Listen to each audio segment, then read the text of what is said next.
ఎంత పొగరు, ఎంత అహంకారం! ఇంత అమూల్యమైన విద్యను నేర్చుకోవడానికి రాళ్ళు కొన్ని, మట్టి కొంత మోస్తే సరిపోతుందనుకున్నావా? నేను ఎంత కష్టపడి నా జీవితాన్ని పణంగా పెట్టిన విద్యను అంత సునాయాసంగా సంపాదించుదామనుకున్నావా? బయటికి పో. ఇది నమ్మలేని నిజం. సాధారణంగా ఆయన ఎవరికైనా ఊరికే నేర్పిస్తారు. చివరకు ఒక కుక్కకైనా సరే. దయచేసి నీ నమ్మకాన్ని పోగొట్టుకోకు. నేను ఎంత నిరాశ పొందానంటే చివరకు నన్ను నేను చంపుకుని ఆత్మహత్య చేసుకోవాలనుకున్నాను. కానీ కొంచెం సేపటికి తెప్పరిల్లి మళ్ళీ ఆ ఇంటి కట్టడం పూర్తి చేద్దామని నిర్ణయించుకున్నాను. నేను మళ్ళీ ఆ కట్టడం దగ్గరకు వెళ్ళాను.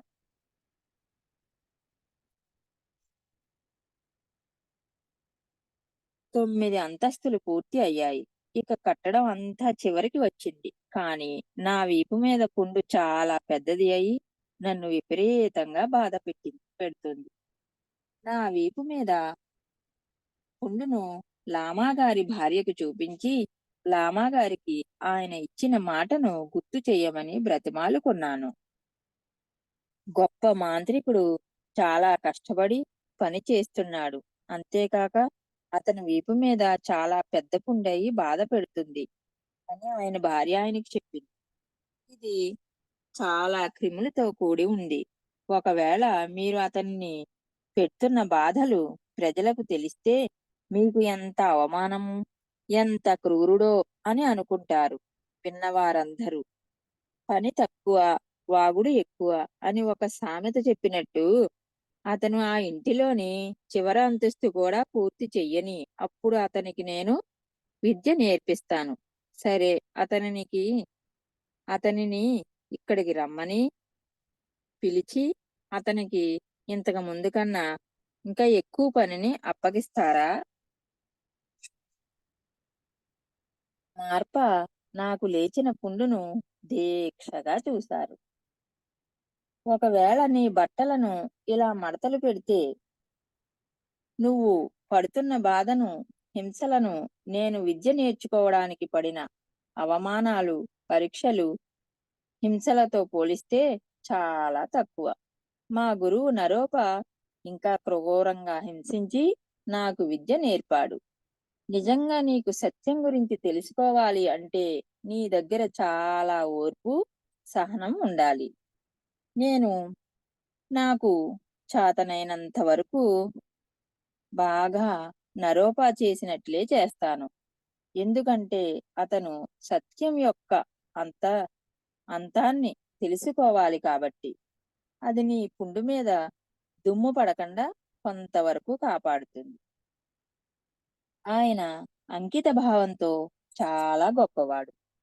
ఒకరోజు నేను నున్నని సున్నము, ఇసుక కలుపుతున్నాడు. ఊరేగింపు మనుష్యులు వస్తూ కనపడ్డారు. ఆయన లామా నగోక్క సే సేవ మొదటి దీక్ష తరగతుల విద్యార్థులను పలకరించడానికి వస్తున్నాడు. నేను నీకు ఈ విలువైన మాణిక్యాన్ని ఇస్తున్నాను. దీనిని సమర్పించి నువ్వు నీ పేరును నమోదు చేయించుకుని దానిలో పాల్గొనడానికి ఈసారి ప్రయత్నించు అన్నారు. ఆ మాణిక్యాన్ని సమర్పించి మిగతా వారితో పాటు ఆ సంబరాలలో పాల్గొనడానికి కూర్చున్నాను. గొప్పమైన మాంత్రికుడా, నీవు మాణిక్యం ఎక్కడి నుంచి తెచ్చావు? దామో దామోమా ఈ విలువైన మాణిక్యము ఎక్కడ లభిస్తాయి? ఈ మాణిక్యం నాకు సంబంధించినదే. దీనిని మన పెళ్లి సమయంలో నా తల్లిదండ్రులు ఇచ్చారు. మీకు చాలా కోపము ఎక్కువ అని గ్రహించి ఒకవేళ విడాకులు తీసుకోవాలంటే ఉంటుందని నాకు ఇచ్చారు అని ఆయన భార్య చెప్పింది. దయచేసి దీన్ని ఆ అబ్బాయి పేరు నమోదు చేయించుకోవడానికి స్వీకరించండి. అర్థం లేకుండా మాట్లాడకు. నువ్వు నా నువ్వు నా దానివి అయినప్పుడు నీకు సంబంధించినవన్నీ నావే. ఆ మాణిక్యంతో సహా నాదే అన్నారు గురువుగారు. మాంత్రికుడా, నువ్వు నీకు కావలసిన ధనాన్ని ఇంకా సమకూర్చుకోవాల్సిందే. నీ స్వంత సంపాదననే ఉపయోగించాలి. ఇంకా ఆశ వదలక పరిస్థితులు చక్కబడతాయనే ఉద్దేశంతో అక్కడే నిలబడ్డాను. నన్ను బయటకు పొమ్మని చెప్పాను. అయినా ఇంకా నువ్వు ఇక్కడే ఉన్నావే, నీకు ఎంత ధైర్యం? నేను చెప్పగానే ఎందుకు బయటికి పోలేదు? బలంగా నన్ను వెనక్కు తోసి వెల్లకిలా పడేశారు. మళ్ళీ నన్ను పైకి లేపి నా ముఖం క్రిందకు తగిలేలా పడేశారు. భయంతో వణికిపోతూ మెట్ల మీద నుంచి కిందకు దూకసాగాను. నా దగ్గర ఇవ్వడానికి ఏమీ లేనందువల్ల లామ ఒకదాని తర్వాత ఒకటి అడుగుతూ అభ్యంతరం పెడుతూనే ఉన్నాడు. నేను ఇక్కడి నుండి వెళ్ళిపోవడమే మంచిది. భయంతో, ఆశ్చర్యంతో బక్క చిక్కి పోయిన గట్టి దెబ్బలు తగలలేదు. నేను సభామండపంలో పడ్డాను. నీ విద్య నేర్చుకోవడానికి నీకు కావలసిన సహాయం నేను చేస్తాను. ఆయన దగ్గర కాకపోతే ఈయన శి- ఈయన శిష్యుడు అయిన లామా నగోప్ప దగ్గర నేర్చుకో. ఆ పౌర్ణమి సంబరాలలో వడ్డించడానికి దామోమ చక్కని బీరును కొలయబెట్టింది. మార్ప మరి ఇతర యోగులకు ఆమె తయారు చేసిన చక్కటి పులియబెట్టిన బీరును వడ్డించింది. అప్పుడే ఇప్పుడే మంచి అవకాశం, మంచి సమయం. అందరూ బాగా మద్యం తాగి గాఢ నిద్రలో మునిగిపోయారు. నేను నరోపాకు సంబంధించిన జపమాలను ఈ బీరువా నుంచి తీసి దానిలో ఒక ఉత్తరము రాసిపెట్టి అతనికి అందివ్వమని చెప్పాను. నువ్వు లామా నగోపాకు ఇది సమర్పించేటప్పుడు ఇది మార్పేయ పంపినట్లు నటించు అని చెప్పింది ఆవిడ. నరోపాకు సంబంధించిన వస్తువులు, అతని సంతకము, ముద్ర వేసిన ఉత్తరముతో పాటు నేను లామా నగోక్క వాళ్ళ ఇంటికి బయలుదేరాను. ఇప్పుడు మీకు తృప్తిగా ఉందా? మీ బద్ధశత్రువు మిమ్మల్ని విడిచి వెళ్ళిపోయాడు. అతను ఉన్నన్ని రోజులు మీ నుంచి తిట్లు, దెబ్బలు తప్ప ఏమీ లభించలేదు. వీటిని భరించలేక వేరే గురువును ఎక్కడైనా చూసుకుంటానని వెళ్ళిపోయాడు అని ఆయన భార్య చెప్పింది. ఓ నా గురువులారా, నా రక్షకులారా, దయచేసి నా ప్రియాతి ప్రియమైన నిజమైన శిష్యుణ్ణి నాకు అప్పగించండి, వెనుకకు పంపండి అని వేడుకున్నాడు. లామా నగోక్క నేను ఇచ్చిన బహుమతులను చూసి చాలా ఆనందించాడు. ఓ నా అద్భుతమైన ఆశ్రయము చాలా ఆశీర్వదించబడింది, గౌరవించబడింది. లామా నరోప అంతటి అద్భుతమైన గురువుగారికి సంబంధించిన వస్తువులు నాకు కానుకగా లభించాయి. నేను ఒక రహస్య స్థావరంలోకి వెళ్తున్నాను. నేను ఈ విద్యార్థినిని నీ దగ్గరకు విద్య నేర్చుకోవడానికి, నీ ఆశ్రమంలో ఉండడానికి పంపుతున్నాను. నువ్వు ఈ పనిని చేయవలసిందిగా ఆదేశిస్తున్నాను. బహుమానముగా నేను నీకు ఒక దండను, మరి ఒక రత్నాలతో చేయబడిన ఒక జపమాలను పంపుతున్నాను అని ఆ ఉత్తరంలో రాయబడింది. అది చదివిన తర్వాత లామా నగోక్క నాకు ఆ ఆశ్రమంలో చేరడానికి అనుమతినిచ్చాడు. నేను ఒక కొండను తొలచి ఒక గుహలాగా చేసుకుని నా సమయాన్నంతా ధ్యానంలో గడపసాగాను. ఇది ఎలా సంభవం? ఈ రకమైన పురోభివృద్ధిలో ఏదో ఒక అనుభవం కలగవలసిందే. ఇందులో ఏదో రహస్యం దాగి ఉంది. ఏది ఏమై ఉండవచ్చునబ్బా అని ఆలోచించసాగాడు. ఇంకా చాలా రోజులు గడవక ముందే మార్పా నుంచి కొన్ని వస్తువులు కావలసినవి కావాలని కోరుతూ ఒక ఉత్తరం వచ్చింది. దాంట్లో నన్ను ఒక క్రూరుణ్ణి తన వస్తువులతో పాటు వెనుకకు పంపవలసిందని వ్రాసి ఉంది. ఆయన వ్రాసిన దానిని బట్టి చూస్తే నువ్వు రావడానికి ఆయన అనుమతి తీసుకున్నట్లుగా లేదే అని ఈయనకి అనుమానం వచ్చింది. అవును, లామా తనను తానుగా నాకు అనుమతినివ్వలేదు. ఆయన భార్య ఆయనకు సంబంధించిన వస్తువులు ఈ ఉత్తరము ఇచ్చారు అని చెప్పాడు. అదే అరే, నీ ఆధ్యాత్మిక ఎదుగుదలకు ఆటంకం. ఆధ్యాత్మిక జ్ఞానానికి నీ గురువు యొక్క అనుమతి సహకారము లేనిదే సంభవము కాదని నీకు బాగా తెలుసు కదా. అందుకే నువ్వు అభివృద్ధి సాధించకపోవడంలో ఎటువంటి ఆశ్చర్యము లేదు. ఏ ఒక్క సూచన కూడా. మార్ప కుమారుడికి యుక్త వయసు వచ్చిన సందర్భంగా పెద్ద ఉత్సవాలు జరిగాయి.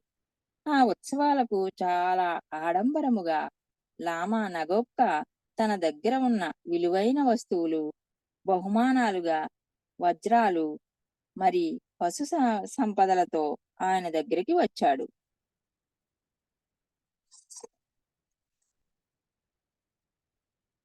మార్పాకు నా మీద ఇంకా కోపం తగ్గలేదు.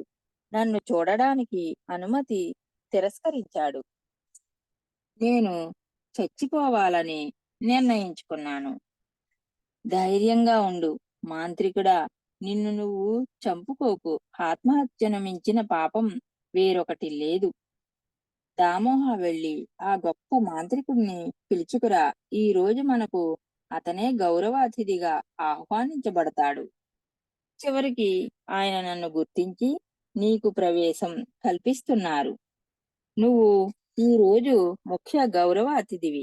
మనం లోపలకు పోదాం రా అని పిలిచాడు. నా కోపమునకు కారణం సాధారణమైన భౌతిక విషయాలకు సంబంధించిన వాటి మీద కాదు. దీని వెనకాల అతనికి సహాయము చేయాలని, అతనికి మోక్ష మార్గమును చూపించాలని ఆ ఆకాంక్ష ఉంది. ఈ ఆధ్యాత్మిక శిష్యుని 9 సార్లు నేను తీవ్రమైన నిరుత్సాహానికి గురి చేయగలిగినట్లయితే అతడు తనకున్న అడ్డంకులన్నిటినీ సునాయాసంగా తొలగించబడిన వాడయ్యేవాడు.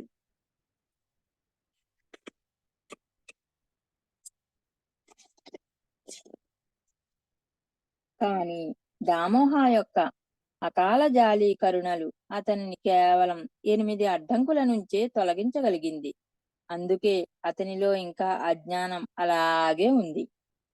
ఇప్పుడు నేను అతనిని ఎంత ఎక్కువ జాగ్రత్తగా చూసుకోవాలో, ఏ విద్యలు నేర్పించాలో నేర్పుతాను. అతనికి విద్యారంభం అతని కన్నా నాకు అత్యంత ప్రియమైనది.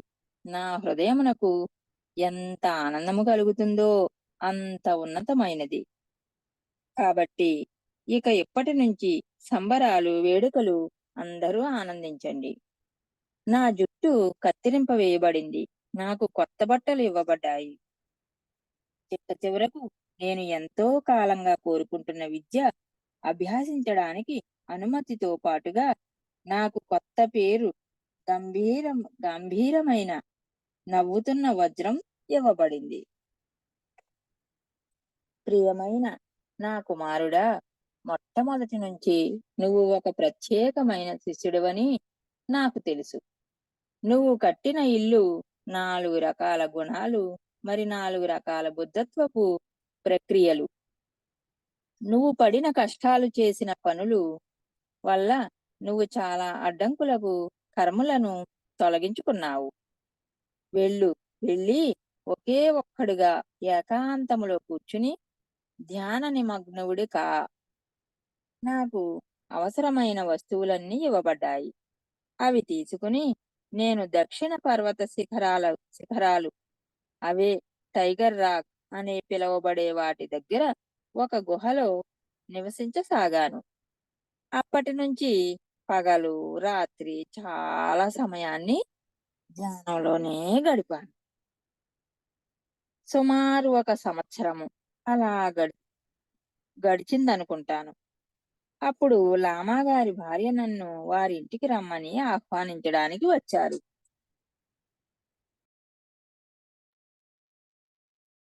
తర్వాత మార్ప నన్ను నా అనుభవాల గురించి, నేను వాటి ద్వారా తెలుసుకున్న వాటి గురించి చెప్పమని అడిగారు. ఈ శరీరం, దాని యొక్క చైతన్యము కలిసి 12 గొలుసుల అతుకులతో సమీపే సమీకరించబడినది పడిందని నేను తెలుసుకున్నాను. ఆ అతుకులు ఒకదాని మీద ఒకటి ఆధారపడి మూర్ఖత్వపు నుంచే ఉద్భవిస్తాయి. నేను మీ యొక్క కరుణా దృక్పథపు శక్తి యొక్క మార్గదర్శకత్వము ద్వారానే నా కష్టాల నుంచి విముక్తి పొందడానికి కారణమని నమ్మకంతో ఉన్నాను. ఈ ధ్యాని వ్యక్తిత్వాన్ని ఎటువంటి ప్రాముఖ్యత ఏమీ లేదని కనుగొన్నాడు. దాని ద్వారానే చురుకుదనము మరి వైవిధ్యముల గురించి తెలుసుకోగలిగాడు.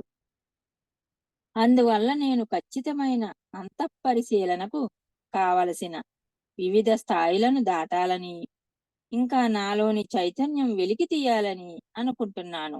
సరి అయిన దృష్టి ద్వారా నిర్గుణ స్థితిని పొందాలనుకుంటున్నాను. తరువాత శూన్యతను తెలుసుకొని నా యొక్క ధ్యాన ఫలితాలను ఇతరుల బాగు కొరకు వినియోగించాలనుకుంటున్నాను. నేను ధ్యానిగా సాధించిన లేదా సంపాదించిన దానిలో ముఖ్యమైన అతి విలువైనవన్నీ నేను జీవించి ఉన్నంత కాలము మీకు సమర్పించాలనుకుంటున్నాను. నా కుమారా, నీ గురించి నాకు చాలా గొప్ప ఆశలు ఉండేవి. వాటికి అనుగుణంగా నీవు అభివృద్ధి చెంది నిలబడ్డావు. నా కోరికలన్నీ తీరాయి. ఈ సంఘటన తర్వాత నేను ఆశ్రమం వెనుక ఉన్న కొండలోని గుహలోకి వెళ్లి ధ్యానంలో ఉండిపోయాను. మార్ప అక్కడ తన గురువు నరోపాను ఇంకొకసారి దర్శనము చేసుకోవడానికి మరలా ఇండియాకు వెళ్ళాడు. అతను తిరిగి వచ్చాక అతని శిష్యులందరూ ఆయన దగ్గర చుట్టూ చేరారు. నేను ముసలివాడినైపోతున్నాను, కానీ ఈ విద్య మాత్రం ఆగకుండా ఈ రకమైన బోధన కొనసాగుతూనే ఉండాల్సిందిగా నా కోరిక. నాకు కలల ద్వారా జరగబోయే జరిగిన విషయాలు తెలుసుకునే విద్య వచ్చు. నా శిష్యులైన మీకు వచ్చిన కలల గురించి నాకు వివరణ ఇవ్వండి.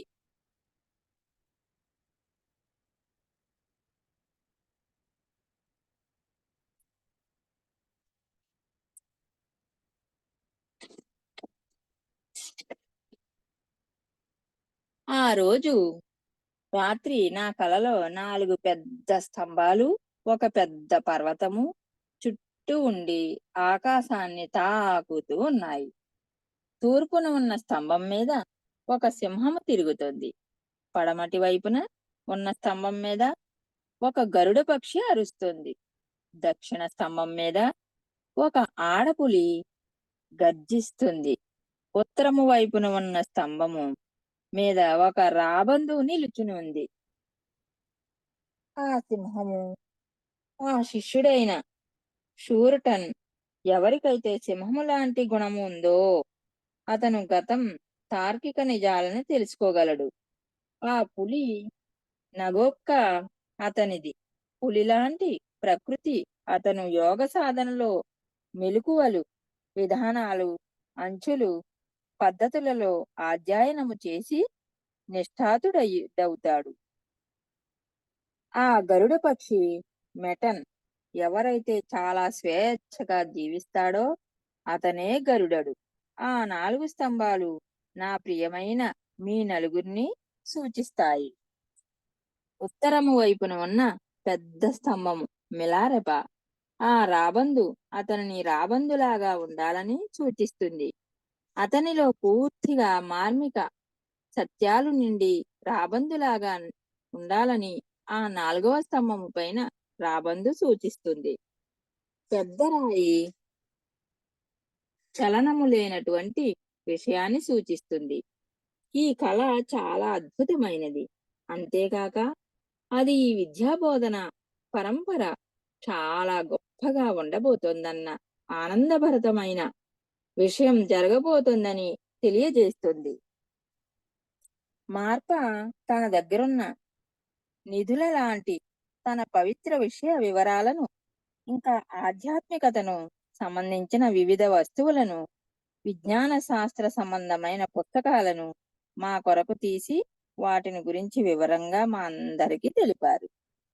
మీరు ఈ పవిత్ర పరంపరాగత విషయాలకు సురక్షకులుగా ఉండాలి. మీలో ప్రతి ఒక్కరూ ఒక ప్రత్యేకమైన మార్పును పొంది, ఇంకా వాటికి సంబంధించిన అవశేషాలను పొందుతారు. మార్ప నాకు విజ్ఞాన శాస్త్రానికి సంబంధించిన ఉష్ణతకు సంబంధించిన పుస్తకాన్ని ఇచ్చారు. దాని ద్వారా ఎవరైనా ఒంటరిగా మంచు ప్రదేశాలలో కూడా ఉండగలుగుతారు. ఇంకా కొన్ని సంవత్సరాలు నా దగ్గరే ఉండు. నా దగ్గర ఇంకా చాలా విద్యలు, విశేషాలు నీకు ఇవ్వవలసినవి ఉన్నాయి అన్నారు. కొన్ని సంవత్సరాలు గడిచాయి. ఒకరోజు నాకు చాలా ఆందోళన కలిగించే కల వచ్చింది. అందులో నా ఇల్లు, మా తల్లి గురించిన విషయం ఉంది. నేను గుహను పగలగొట్టేశాను. నేను కిందకు దిగి నిద్రలో ఉన్న మార్పా దగ్గరకు వెళ్ళాను. నేను రావటం చూసి మార్పా లేచాడు. నేను నా కల గురించి చెప్పడం ప్రారంభించాను. నువ్వు ఇంటి నుంచి చాలా సంవత్సరాలుగా దూరంగా ఉంటున్నావు. ఇప్పుడు నువ్వు ఇంటికి వెళ్ళినా మీ అమ్మను బ్రతికి ఉండగా చూడలేకపోవచ్చు. కానీ నువ్వు తప్పనిసరి అంటే నేను నా నా సమ్మతిని తెలియజేస్తాను. నువ్వు నన్ను నిద్రపోతుండగా చూశావు. అది అంత మంచి శకునం కాదు. దాని అర్థం ఏమిటంటే, బతికి ఉండగా మళ్ళీ జన్మలో నన్ను చూడలేవు కానీ, నువ్వు మాత్రం ఒక వెలుగులు చిమ్మే బుద్ధత్వ నమ్మకాల కాంతివిగా అవుతావు. నీకు చాలా మంది శిష్యులు తయారవుతారు. ఎవరైతే సిద్ధంగా ఉన్నారో వారందరికీ నీ బోధనలు బోధించు. కానీ నువ్వు మాత్రం వాళ్ళ మీద ప్రయోగాలు చేయకు. ఎందుకంటే వారికి ఆ పరీక్షలు ఎదుర్కొనే ధైర్యం, శక్తి, అర్థం చేసుకునే మనస్తత్వం ఉండవు. ఆయన దామోమాతో చిట్ట చివరి సంబరాలు జరపడానికి తయారు చేయమన్నారు. మార్పు ఉన్న తలలోకాలలో ఉన్నత లోకాలలో ఉన్న శాస్త్ర జ్ఞానాన్ని ఇక్కడ ప్రత్యక్షంగా చూపించగలిగే గురువు నాకు ఆయనను చూస్తుంటే ఆయన స్వయంగా బుద్ధుడే కాక మరెవ్వరూ కాదు అని అనిపించింది.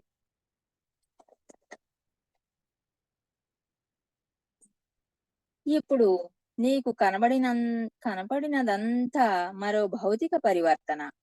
దీనిని నీ వీడ్కోలు కానుకగా నీకు చూపించాను.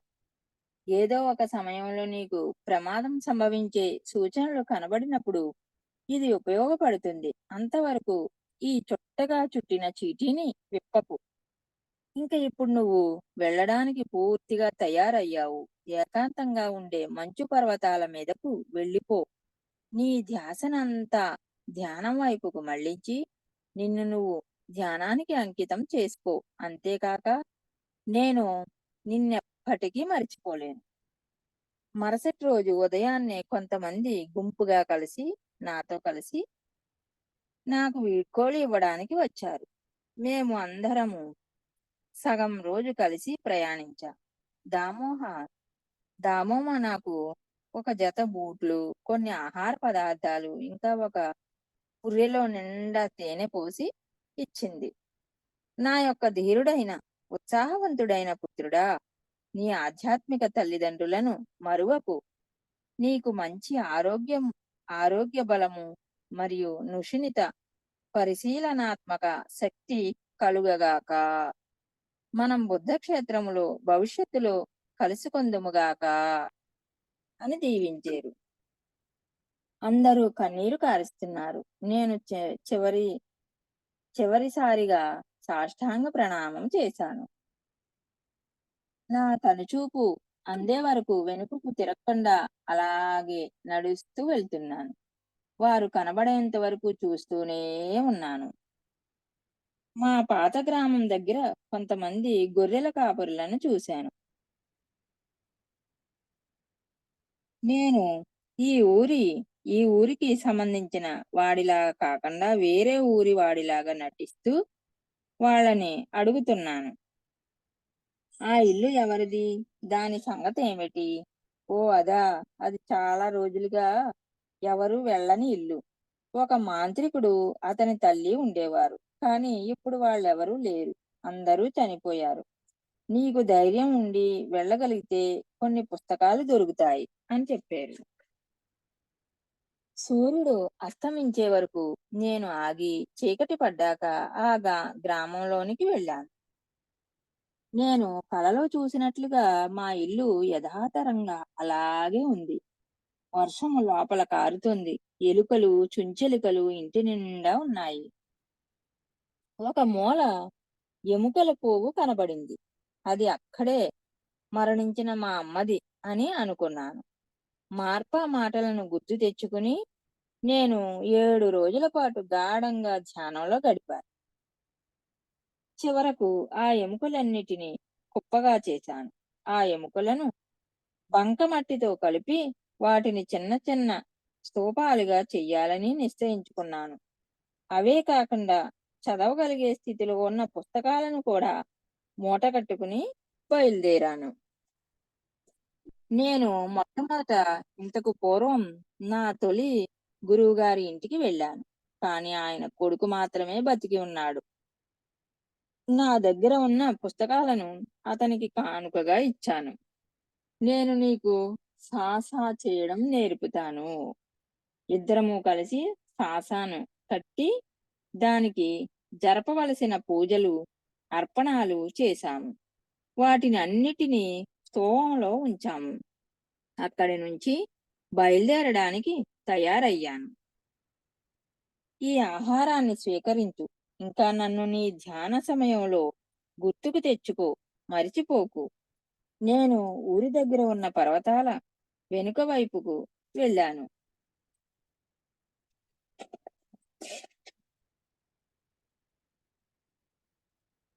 నాకు ఒక మంచి గుహ కనపడింది. దాంట్లో నేను కొన్ని నెలలు ధ్యానం చేస్తూ నేను తెచ్చుకున్న ఆహార ధాన్యాలను కొంచెం కొంచెం ఉపయోగించుకున్నాను.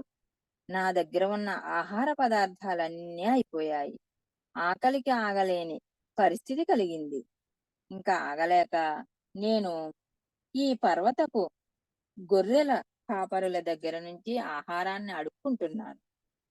వెంటనే నా తప్పును గ్రహించాను. నేను వెళ్ళిన గుడారం మా పిన్ని వాళ్ళ ఉండేది. అరే, నువ్వా వినాశకుడా, రాక్షసుడా, మా గ్రామానికి పట్టిన దెయ్యమా, ఇక్కడికి నువ్వెందుకు వచ్చావు? ఆమె నన్ను గుర్తుపట్టి ఆ గుడారానికి ఉపయోగించిన కర్రను తీసుకుని తన కుక్కలను నా మీదకు ఉసుగొల్పింది. మా అమ్మ దరిద్రంతోనూ దుఃఖంతోనూ మరణించింది. నా చెల్లెలు తప్పించుకుని కనబడకుండా పోయింది. ఇవన్నీ నీ మూలంగానే జరిగాయి. అప్పుడు నేను ధర్మబద్ధమైన జీవితాన్ని గడుపుతున్నాను. అంతేకాక చాలా రోజులుగా ఆహారం లేక నీరసించి ఉన్న నన్ను సులభంగా కొట్టి పడేశావు.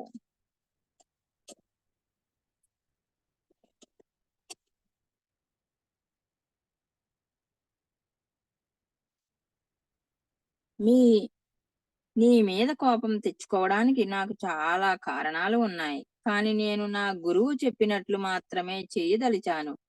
నేను మరలా నా ప్రయత్నాలు చేయడానికి శక్తి కావాలి. దయచేసి కొంచెం ఆహారం ఇవ్వు. మా పిన్ని నా మాటలకు కొద్దిగా కరిగి ఒక అమ్మాయికి కొంచెం వెన్న, పిండి తెచ్చి ఇమ్మని చెప్పింది. నేను మా బాబాయ్ ఇంటి నుండి దూరంగా వాళ్లకు దగ్గరగా ఉండకుండా వెళ్ళిపోవాలి. కానీ భిక్షం అడగటానికి లోయ మీద ఉన్న ఒక ఇంటికి వెళ్ళేసరికి ఆ ఇల్లు మా బాబాయ్ గారి ఇంటి ద్వారము అయ్యింది. ఓ, నేను చూడాలి అని అనుకునే వాళ్ళలో నువ్వు ఒకడివి. ఓ హంతకుడా, త్వరగా! అదిగో అతనే మన గ్రామాన్ని నాశనం చేసిన వ్యక్తి. వాళ్ళు విసిరిన రాళ్ళు గురి నన్ను చంపడానికేనని తెలుసు. ఆయన నా మీద బాణాలను ప్రయోగించడం మొదలుపెట్టాడు. ఏదో ఒకటి చెయ్యాలి, లేకపోతే ఇదే నా అంతిమ సమయం అవుతుంది. భయంతో వాళ్ళు బాణాలు వదలడం ఆపివేశారు. ఓ రక్తం తాగే రాక్షసులారా, వారి మీద పగ సాధించి నాకు సహాయం చేయండి. నేను నా గుహలోనికి తిరిగి వచ్చి ఇక ఇక్కడి నుండి వెళ్ళిపోవడం మంచిది, వేరే చోటికి వెళదాము అని అనుకుంటున్న సమయంలో మా పిన్ని నాకు కొన్న ఆహార పదార్థాలను కొన్ని ఆహార పదార్థాలను తెచ్చి ఇచ్చింది.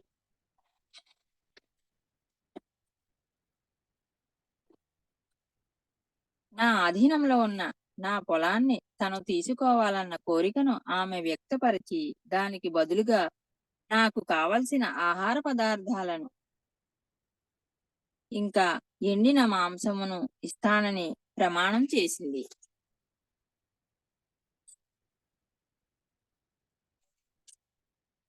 నేను దానికి అంగీకరించాను. 2 నెలల వరకు ఆమె ఆహారం పంపింది. తర్వాత మళ్ళీ ఆమె వచ్చింది. ప్రియమైన కుమారుడా, నీ పొలాలను నేను వాడితే దానిని సంరక్షించే నీ సంరక్షక దేవతలు నా పైన శాపాలు పెట్టి ఇబ్బందులు పాలు చేస్తారని ఊర్లో వాళ్ళందరూ అంటున్నారు. నువ్వు అలా జరగనివ్వకుండా చూస్తావా? జరగనిస్తావా? నేను క్షుద్ర విద్యలను ఉపయోగించవలసిన అవసరం ఏముంది? నువ్వు నాకు ఆహార పదార్థాలను ఇప్పుడు ఎలా అందిస్తున్నావో అలా అందించు, అంతే అన్నాడు. అలాంటప్పుడు నువ్వు నాకు ఒట్టేసి ప్రమాణం చెయ్యొచ్చు కదా అంది. దీని వెనకాల ఏమి జరుగుతుందో నాకు తెలియదు. కానీ ఆమెను తృప్తిపరచడానికి నేను ప్రమాణం చేశాను. నేను ఎలాంటి మంత్రశక్తులు ఏమాత్రం ఉపయోగించనని చెప్పాను. ఆవిడ ఆనందపడ్డ పడ్డట్టు కనిపించింది. వెంటనే ఆమె వెనక్కు వచ్చింది. ఒక సంచి నిండా చాంప, ఒక చిరిగిపోయిన గొర్రె బొచ్చుకోటు, కొంత కొవ్వు, మరి వెన్న కలిపి చేసిన ఒక ఉండ తెచ్చింది. ఇదిగో నీ పొలానికి ఖరీదు కట్టి ఇవి తెచ్చాను. ఇవి తీసుకుని ఇక్కడి నుండి వెళ్ళిపో. మా చుట్టుపక్కల వాళ్ళు నేను ఇంకా నాతో ఇలాగే వ్యవహరిస్తే, నీతో సంబంధం పెట్టుకుంటే వాళ్ళు నన్ను చంపడమే మేమో కాని మనిద్దరినీ కలిపి చంపేస్తారు అని చెప్తున్నారు. నా మీద ఎవరు కోపం చూపించనిదే నేను సహనం ఎలా నేర్చుకోగలను? దీనికి నీవే మొదటి వ్యక్తివి. ఈ పొలం తీసుకుని నువ్వు ఆనందంగా ఉండు అన్నాడు. ఆ తర్వాత రోజు ఉదయం నా పొలానికి ధర కట్టి ఇచ్చిన వస్తువులను తీసుకుని నేను హార్స్ టూల్ వైట్ రూప్ దగ్గరకు వెళ్ళి అక్కడ ఒక ప్రశాంతమైన గుహను చూసుకుని దానిలో స్థిరపడ్డాను. ఏ కారణం చేతనైనా సరే నేను గ్రామాలలోకి వెళ్ళను. నాకు మోక్ష మార్గము తెలిసే వరకు నేను ఎక్కడికి వెళ్ళను. రోజుకు ఒకసారి నేను పలుచని గెంజి తయారు చేసుకునేవాడిని. నా దగ్గర ఉన్న సామాన్లను కొంచెం కొంచెం వాడుకుంటున్నాను. నేను అంతా ఉష్ణత అనే ప్రక్రియను రాత్రి పగలు అనే తేడా లేకుండా సాధన చేస్తూ ఉన్నాను. అలా 3 సంవత్సరాలు గడిచిపోయాయి. చివరకు నా దగ్గర ఉన్న ఆహారము పూర్తిగా అయిపోయి రోజులో పూర్తిగా అయిపోయే రోజు రానే వచ్చింది. ఏం చేయను? భిక్షం అడుక్కోవడానికి నేను వెళ్ళను. నేను వేరే మార్గం చూసుకోవాలి. ఈ భౌతిక శరీరాన్ని కాపాడుకోవడానికి ఆహారం సంపాదించుకోవాలి. ఓ గురువు మార్పా, ఈ ఒంటరి జీవితాన్ని ఇలాగే ఏకాంతములో గడపడానికి నాకు శక్తి వచ్చేలాగా ఆశీర్వదించు. నన్ను నా సత్యాన్ని తెలుసుకునే వరకు ఇలా బ్రతికేలాగా దీవించు అని వేడుకున్నాడు. నా గుహ బయటికి చూసేసరికి ముందర చాలా ఆకుకూరలు పొదలు బాగా పెరిగి కనిపించాయి. ఆ దొరికే ఆకులు అలమలతో గెంజి కాచుకుని నా ధ్యానాన్ని అలాగే కొనసాగించాను. కానీ నెమ్మదిగా నా శరీరము చిక్కిపోయి అస్థిపంజరములాగా తయారయింది. ఆకుకూరలు మాత్రమే తిని తిని నా శరీరం మీద అంతా ఆకుపచ్చని జుట్టు మొలచి నేను విచిత్రంగా కనపడసాగాను.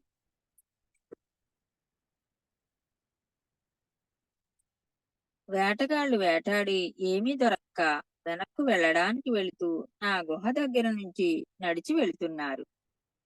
చూడండి, దెయ్యం, భూతం అనుకుంటున్నారు. నేను భూతాన్ని కాదు, నేను ఒక మనిషిని, మరి ఒక ఋషిని అంటున్నాడు. నీ ఆహారం ఎక్కడా? నువ్వు మాకు ఏదో ఒకటి తినడానికి ఇవ్వాలి, లేకపోతే నిన్ను ఒక్క ఆకుకూరలు తప్ప నా దగ్గర ఏమీ లేవు అన్నాడు. ఇతన్ని అటు ఇటు విసురుతూ ఆడుకుందాం.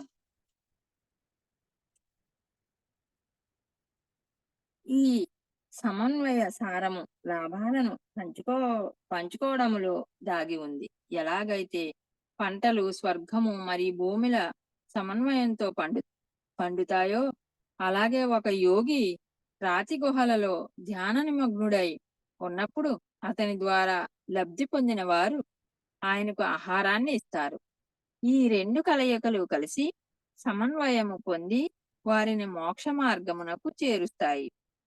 నాకు నా శరీరాన్ని ఏ రకంగానైనా రూపంలోకైనా నాకు కావలసినట్టు మార్చగలగననే భావన, ఎరుక కలిగాయి. అలాగే ఆకాశంలో చాలా సులభంగా ఎగురుతూ తిరగగలను, నేను నిజంగానే ఎగరగలను అని అనిపించే వరకు ధ్యానంలోనే గడిపాను. అందుకే నేను గ్రద్ద యొక్క నీడ అనే గుహ లోపలికి వెళ్ళి అక్కడ అంతా ఉష్ణత యోగ ప్రక్రియను సంబంధించిన సాధన చేశాను. హార్స్ టూత్ వైట్ రాకకు తిరిగి వెనక్కు వెళ్ళి అక్కడి నుంచి ఎగురుతూ చాలా చిన్న ఊరైన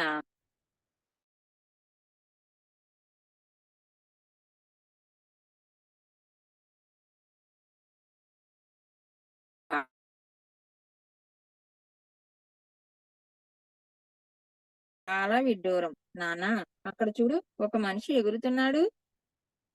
ఆ ఓ, అతనా? అతను ఎందుకు దేనికి ఎవరికి పనికిరాని మిలా అనే అతను. అతని శిథిలమైన శరీరము అతని నీడ కూడా నీ మీద పడనీయకుండా నీ పొలాన్ని దున్నడము కొనసాగించు అని తండ్రి చెప్పాడు. ఆయన ఎవరో ఏమిటో నాకు అవసరము, కానీ ఒక మనిషి ఎగరడం కన్నా విచిత్రమైన విషయం ఏమీ లేదు అనుకున్నాడు కొడుకు. త్వరలోనే నేను ఎగరగలుగుతున్నాననే విషయము ఆ ఊరంతా వ్యాపించింది. నేను వెళ్లే దారిలో టింగ్రి అనే గ్రామం వచ్చింది. అక్కడ రహదారి పక్కనే నేను పడుకుని విశ్రాంతి తీసుకుంటూ ప్రకృతి దృశ్యాలను చూస్తూ ఆనందిస్తున్నాను. ఆ సమయంలోనే మంచి దుస్తులు ధరించిన కొందరు అందమైన అమ్మాయిలు నా దగ్గరకు వచ్చారు. ఇలాగే నేను ఇక్కడ ఎక్కువ కాలం ఉన్నట్లయితే రోజు రోజుకు ఎక్కువ మంది నన్ను చూడడానికి వస్తారు. నన్ను ఇంకా మంత్రశక్తులను అడగడానికి, మరి వాళ్ళను రక్షించమని అడగడానికి రావడం మొదలు పెడితే నాకు ధ్యానం చేసుకోవడానికి ఎదురవుతుంది అవాంతరము ఎదురవుతుంది. కాబట్టి నేను చుబారుకు వెళ్ళిపోవాలి అనుకున్నాడు. చూడు, ఎంత ఘోరంగా ఉన్నాడో, ఎంత భయంకరమైన దృశ్యం. ఇది చూడడము నిజంగా నన్ను చాలా బాధ పెట్టింది. అమ్మాయిలు, మీరు చాలా గర్విష్ఠులు. మీరు నన్ను చాలా తప్పుగా అనుకుంటున్నారు. నా పాటను వినండి. ఈ కలియుగపు అంధకారపు రోజులలో చెడ్డ మనుషులు చాలా పేరున్నవారుగా, తారలుగా వెలుగుతారు. మంచివారు నిర్లక్ష్యము చేయబడతారు. ఒక అందమైన అమ్మాయి కళ్ళు వేరే అందమైన అబ్బాయికే ప్రాముఖ్యతనిస్తాయి. ఋషులను నిర్లక్ష్యము చేస్తాయి. మీ అమ్మాయిలు చాలా అందంగా సింగారించుకున్నవారు. పెళ్లినే చాలా విలువైనదిగా జీవితంలో అనుకుంటారు. మరి మిలారెఫ అనే నేను మాత్రం పరస్పర సంతృప్తి మరి జాలిని కలవాడను. ఇతను ప్రముఖ మిలారెఫానా? మనము నిజంగా చాలా మూర్ఖంగా మాట్లాడాము. దయచేసి ఇంకా కొన్ని పాటలు పాడు. కొంతమంది విజ్ఞాన శాస్త్రానికే ప్రాముఖ్యతనిస్తారు. కొందరు ధనానికే ప్రాముఖ్యతనిస్తారు. మరి కొంతమంది సొగసుకు కాని, సాధారణంగా ఎవరు గొప్పదైన సత్యాన్ని గురించి పట్టించుకోరు.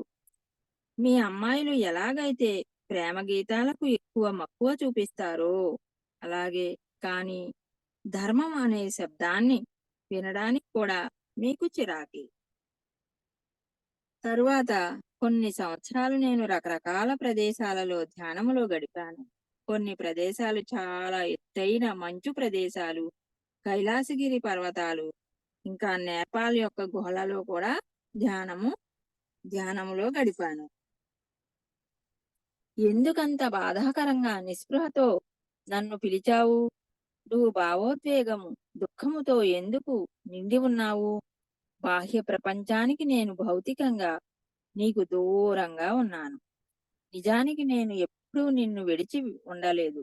మార్పాకు సంబంధించిన ప్రదేశము వైపు చూసి నేను చాలా దుఃఖముతో ఒంటరితనాన్ని అనుభవిస్తూ నా గురువైన మార్పాను చూడాలన్న కోరికతో తహతహలాడుతూ ఒక విషాద గీతాన్ని ఆలపించాను. అంతలో మేఘాలన్నీ ఒక ఆకృతిగా ఏర్పడ్డాయి. వాటిలో మార్ప ఒక మంచు సింహం మీద సవారీ చేస్తూ కనపడ్డాడు.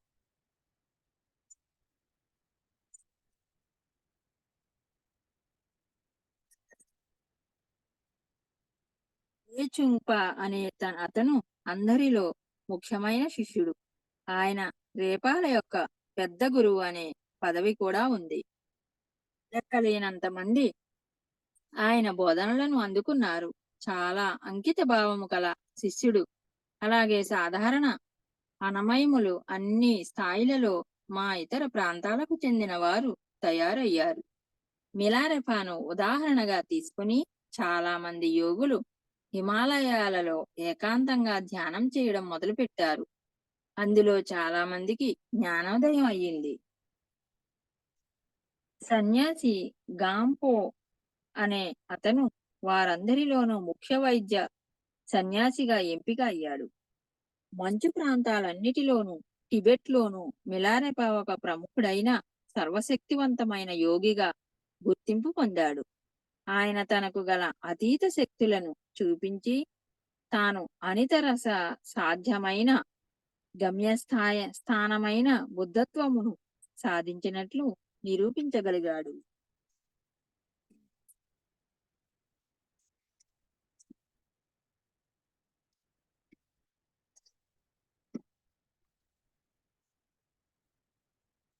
అలా ధనవంతుడు, పరపతి కలిగిన గే గేసెత్సాపువా అనే పేరు కలిగిన లామా మిలారెపాకు వచ్చిన పేరు ప్రఖ్యాతులను చూసి చాలా తీవ్రంగా ఈర్ష్య అసూయలను చెందాడు. సాధారణంగా ఆయనకు ప్రతి వివాహ సమయంలో దొరికే ప్రముఖ స్థానంలో మిలారెపాను చూసి అతనికి జరిగే గౌరవ మర్యాదలు చూసి ఓర్వలేకపోయాడు. తను సాష్టాంగ ప్రణామం చేస్తే ఇతరులు కూడా తిరిగి చేస్తారన్న ఉద్దేశంతో ఆయన సాష్టాంగ ప్రణామం చేశాడు. ఏమిటిది?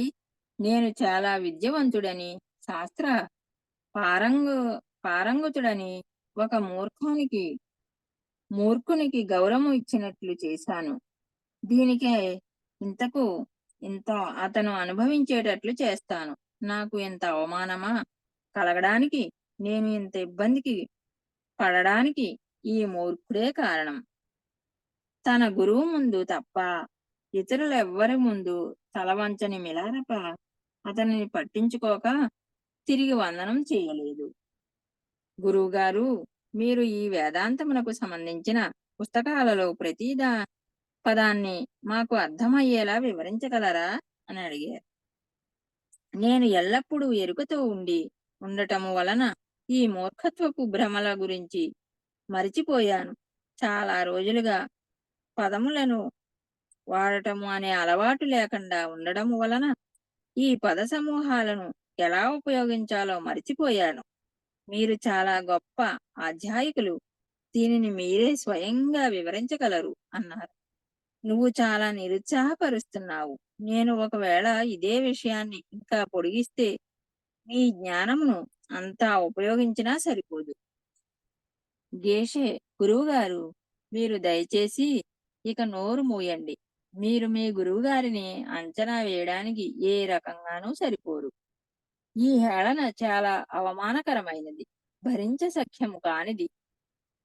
ఈ వ్యక్తి నిజమైన బోధనలను భ్రష్టు పట్టించాడు. నేను ఇప్పుడు ఏదో ఒకటి చేసి దీనిని ఆపాలి. ఇది ఖచ్చితంగా పనిచేస్తుంది.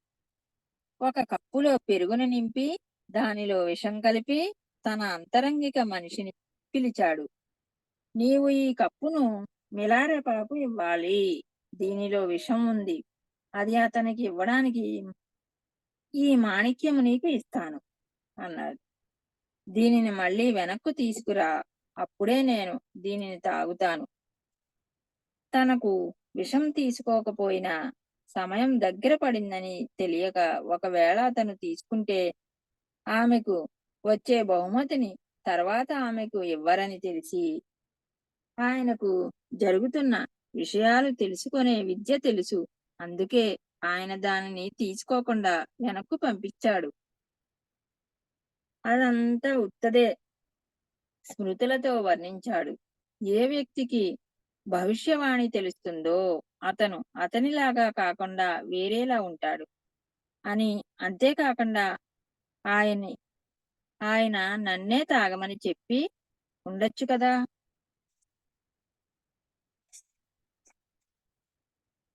ఇదిగో నీకు ఇస్తానన్న మాణిక్యం, కాని నువ్వు ఇంకొక్కసారి మళ్ళీ ప్రయత్నించి ఆ పని దిగ్విజయంగా జరిగినట్లు సాక్ష్యము చూపిస్తే నిన్ను నా భార్యగా చేసుకుంటాను అన్నాడు ఆ గురువు. అంటే ఇది నాకు ఇచ్చినందుకు నీకు మాణిక్యము లభించిందన్నమాట. తాగకు తాగకు, దానిలో విషం ఉంది అన్నది తాగుతుంటే. ఎలాగైనా నేను ముసలివాడినైపోయాను. నీ బహుమానం నీకు లభించింది. నేను గేషే యొక్క కోరికను కూడా తీరుస్తాను. కాని ఆయన అతని వాగ్దానాన్ని నిలుపుకోలేడు. తర్వాత మిలారెప ఒక వర్తమానం పంపాడు. తనకు తెలిసిన వాళ్లకు, తన మీద నమ్మకం ఉన్న వాళ్లకు, ఇంకా ఎవరైనా తనను కలుసుకోవాలని కోరుకునే వారికి తనను కలవమని కబురు చేస్తాడు. ఈ వార్త విని చాలా మంది గుంపులు గుంపులుగా ఆయన గుహ దగ్గరకు వచ్చారు. చాలా రోజులు మిలారెప ప్రవచనాలు ఇచ్చాడు. కర్మ సిద్ధాంతము మీద, సహజత్వము యొక్క ప్రవృత్తి మీద ఆయన చెప్పాడు. అక్కడ చేరిన ప్రతి ఒక్కరికి అన్ని రకాల అనుభవాలు పరంపర కనబడింది. అందరూ చాలా మధురమైన సంగీతాన్ని విన్నారు. మంచి అద్భుతమైన సువాసనలు ఆ ప్రాంతమంతా గాలిలో వీచాయి. ఇంద్రధనస్సు నిర్మలమైన నీల ఆకాశంలో రంగురంగులతో కనబడింది. అక్కడ చేరిన వారందరిలోనూ గొప్ప ఆనందం అలుముకుంది.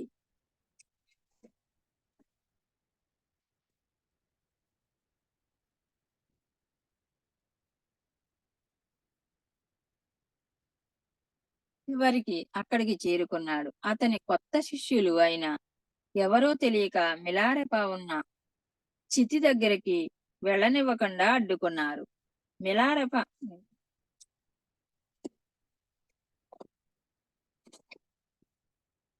మీరు ఇప్పుడు జన్మించినందుకు సంభవించే పరిణామాలను అనుభవించాలి. నా అంతిమ గడియలు సమీపించినట్లు సూచనలు అందుతున్నాయి. నా మృత్యువు త్వరలోనే మీరు చూస్తారు అన్నారు. మిలారెపాలో రోజు రోజుకు అనారోగ్య తీవ్రత పెరుగుతుండడము కనబడింది. తను ఇచ్చిన విషము ఎలా పనిచేస్తుందో స్వయంగా చూడడానికి గేషే అక్కడికి వచ్చారు. వస్తువు తనతో పాటే కొంత మాంసము మరి బీరు తీసుకుని వచ్చాడు. ఒకవేళ నీ జబ్బును నాకు తెప్పించగల ఉపాయం ఉంటే అలా చేయండి. కాని అది అసంభవం కాబట్టి ఏం చేస్తే బాగుంటుంది? ఇది నిజంగా చాలా చింతించాల్సిన విషయం. ఈ జబ్బు మిమ్మల్ని పడగొట్టి వేస్తుంది అన్నాడు. నీకు ఈ జబ్బు ఎక్కడి నుండి ఎలా వచ్చిందో బాగా తెలుసు. నేను ఈ జబ్బును నీకు తెప్పించి నేను బాగా తిరగలను. కానీ దాని విలువ ఏమి లాభము? అలా చేయడానికి నాకు ఎటువంటి కారణం లేదు. అతను నన్ను అనుమానిస్త్ అనుమానిస్తున్నాడు, కానీ అంత నమ్మకంగా కాదు. ఈ జబ్బును నాకు బదిలీ చేయడానికి ఆయనకు ఎటువంటి అవకాశము లేదు. ఒకవేళ నా జబ్బును నేను నీతో పంచుకున్నానంటే నువ్వు అస్సలు భరించలేవు. అంతేకాక నువ్వు దీనిని కొంచెం సేపు కూడా భరించలేవు. కాబట్టి నేను అలా చేయను. సరే, దయచేసి ఎలాగైనా నాకు రప్పించండి. ఇతను నటిస్తున్నాడు గురువు. సరే అయితే నేను జబ్బును బదిలీ చేస్తున్నాను. కానీ నీకు కాదు. నేను ఆ తలుపుకు నా జబ్బును బదిలీ చేస్తాను. దాన్ని చూసి గమనించు అన్నాడు మిలారెప. ఆ తలుపు దేనికో గుద్దుకుని వణకడం మొదలుపెట్టి, నెమ్మదిగా చీలికలు వస్తున్నట్లు తలుపులు పగులుతున్న శబ్దాలు వచ్చాయి. ఇది ఒక మాంత్రికుని యొక్క తంత్రం. సరే, మంచిది. దాని రుచిని నీకు కొద్దిగా చూపిస్తాను. నిజంగా చాలా ఆశ్చర్యము. ఇప్పుడు దయచేసి నాకు బదిలీ చేయండి. ఆ జబ్బు ఆ తలుపును వదిలి అక్కడి నుంచి గేషే మీదకు వచ్చింది. నేను అనుభవిస్తున్న బాధలో ఇది సగం మాత్రమే. దీనిని నువ్వు భరించలేవు.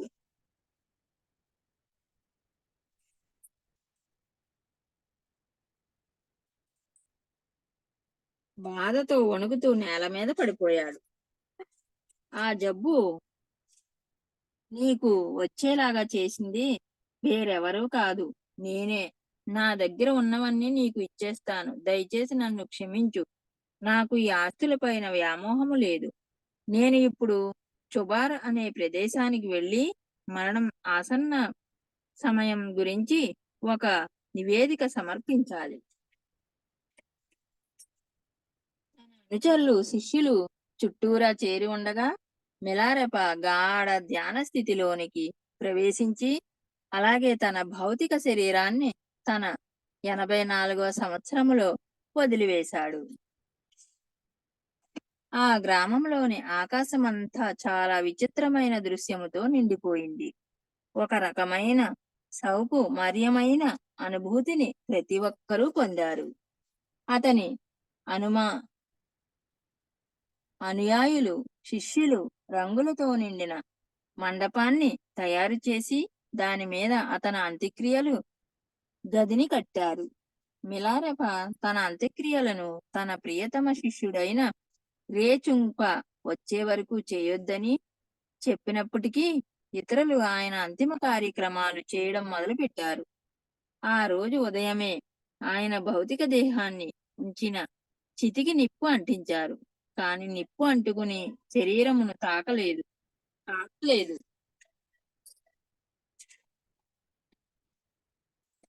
రేచుంప చివరికి అక్కడికి చేరుకున్నాడు. అతని కొత్త శిష్యుడు అయిన ఎవరో తెలియక మిలారెపా ఉన్న చితి దగ్గరికి వెళ్ళనివ్వకుండా అడ్డుకున్నారు. మిలారెపా యొక్క సూక్ష్మ శరీరము యొక్క శబ్దము అందరికీ వినబడింది. ఓ లామా, నేను చివరిసారిగా మీ మొహాన్ని కూడా చూడనివ్వకుండా అడ్డుకుంటున్నారు. దయచేసి నా మీద కనికరము చూపించు. నా హృదయానికి ప్రియ ప్రియపాత్రుడా, సిద్ధాంతాలను త్వజించి చుట్టూ నిండి ఉన్న శూన్యాన్ని తెలుసుకో. మరియు దైవత్వాన్ని అంతటిని కరిగించి వెయ్యి, నాశనము చెయ్యి. అదే నా చిట్ట చివరి కోరిక. ఈ ముసలివాని చివరి మాటలు వినండి. రేచుంప గొంతులోని ధ్వని ఆ శరీరాన్ని సమీపంగానే ఒక్కసారిగా మంటలు త్రెత్తున లేచాయి.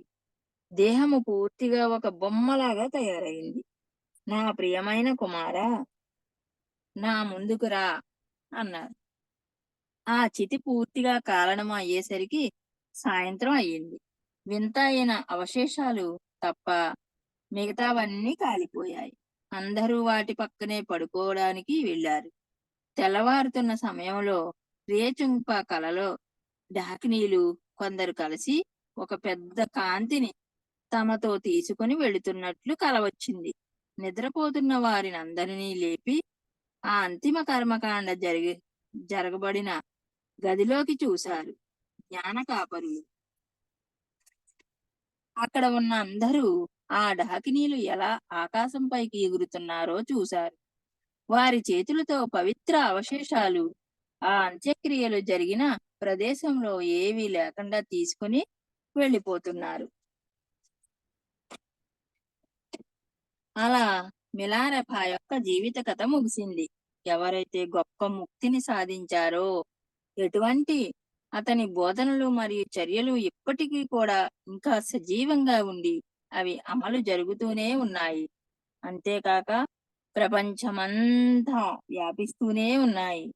దీనికే కాగ్యు అంటారు. అంటే ఒకరు ఇంకొకరికి చెప్పగా వారు ఇతరులకు చెప్పుతూ అది అలాగే ఇతరులు తరతరాలు కొనసాగే కథ అని మా రోజులలో ఈ పరంపరను ఒక గొప్ప లామా అయిన కర్మప అనే ఆయన కొనసాగించారు. మేడం అయిపోయిందా? అయిపోయింది. మిలారెప ముఖ్య సందేశాలు ఉన్నాయి. ఇంకా ఎంతసేపు అవుతుంది? ఒక్కటే పేజీ. చదివేసేయండి. పరిపూర్ణుడైన జ్ఞానిని సేవించడం గాని, బాగా సిరి సంపదలతో తొలతూగే వ్యక్తిని సేవించడం గాని ఒకేలాగా కనబడతాయి. కానీ నిజంగా రెండు ఒకలాంటివి కావు. కాబట్టి ఒకదానికొకటి పొరపాటు పడకండి. నా మారు పరహితమైన తత్వాన్ని నిజమైన ధ్యానం ద్వారా అర్థం చేసుకోవడము, మనస్సుతో భ్రాంతి పొందడము రెండు చూడటానికి ఒకలాగా ఉంటాయి. జాగ్రత్త, ఒకదానికొకటి పొరపాటు పడకండి. శుద్ధమైన జ్ఞాన స్థితిలో అనుభవమయ్యే జ్ఞానము లేదా కేవలం ఒక రకమైన ప్రశాంత చిత్తము ఏర్పడినప్పుడు ఒకానొక అతీతమైన శక్తి కలిగి అందులో వచ్చే అనుభవము ఒకేలాగుంటాయి. కానీ రెండు ఒకటి కాదు. ఒకదానికొకటి పొరపాటు పడకండి. నిజమైన హృదయం కలిగి ఉండడం చేత ఎవరు చెప్పనక్కర లేకుండానే మనస్సుకు యథార్థం తట్టడం గాని, తమలో లోతుగా నాటుకున్న ఇష్టాయిష్టాలు వలన ఒకటి యథార్థంగా మనసుకు తోచడం గాని ఒకేలాగుంటాయి. కానీ రెండు ఒకటి కానే కావు. పొరబడేరు. ఇష్టం వలన సత్యమని, జ్ఞానం వలన సత్యమని అనిపించడం రెండూ వేరు. ఏకాగ్రమైన మనస్సుకు గోచరించే సత్యము, ఇతరులను సేవించాలనే పవిత్రమైన సంకల్పము ఒకేలా కనబడతాయి. కానీ రెండు ఒకటి కాజాలవు. పొరబడకండి. ఆధ్యాత్మికమైన పంట, లౌకికమైన సిరి సంపదలు ఒకటిగానే ఉంటాయి. కానీ ఒకటి కాదు. ఆధ్యాత్మికమైన మార్గదర్శకత్వము, అతీతమైన దేవతల నుండి వచ్చే ఆజ్ఞలు తమలో ఉన్న క్షుద్ర శక్తుల వలన కలిగిన వ్యామోహాలు ఒకేలా ఉంటాయి. కానీ ఒకటి కాదు. ధర్మకాయం మీకు ధర్మం దర్శనమిచ్చినప్పుడు కనిపించిన కాంతి పుంజమును మానవ మాతృలు చేసిన గోళాకృతి చూడ్డానికి ఒకేలాగుంటాయి. కాబట్టి పొరపాటు పడకండి.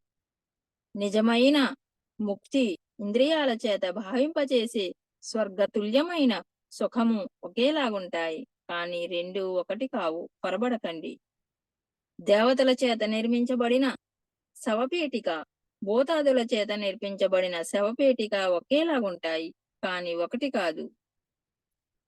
గత జన్మలలో చేసిన పుణ్యం వలన ఏర్పడిన భక్తి విశ్వాసాలు, పరిసర ప్రభావం వలన ఏర్పడిన భక్తి విశ్వాసాలు ఒకేలాగుంటాయి. కానీ ఒకటి కావు.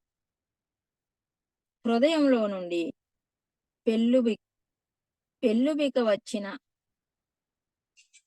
నిజమైన విశ్వాసము, ఆచారం వలన సాంప్రదాయం వలన వచ్చిన విశ్వాసాలు ఒకేలాగుంటాయి. పొరబడకండి.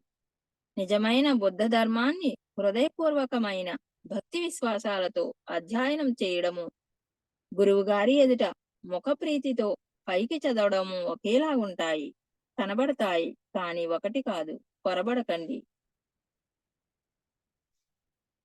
టిబెట్ యోగి మిలారెపా చరిత్ర పుస్తకము నుండి ముఖ్య సందేశాలు సంపూర్ణము. జై శ్రీకృష్ణ. జై శ్రీరామ్. మేడం ఒక్కసారి రికార్డ్ ఆఫ్ చేస్తా.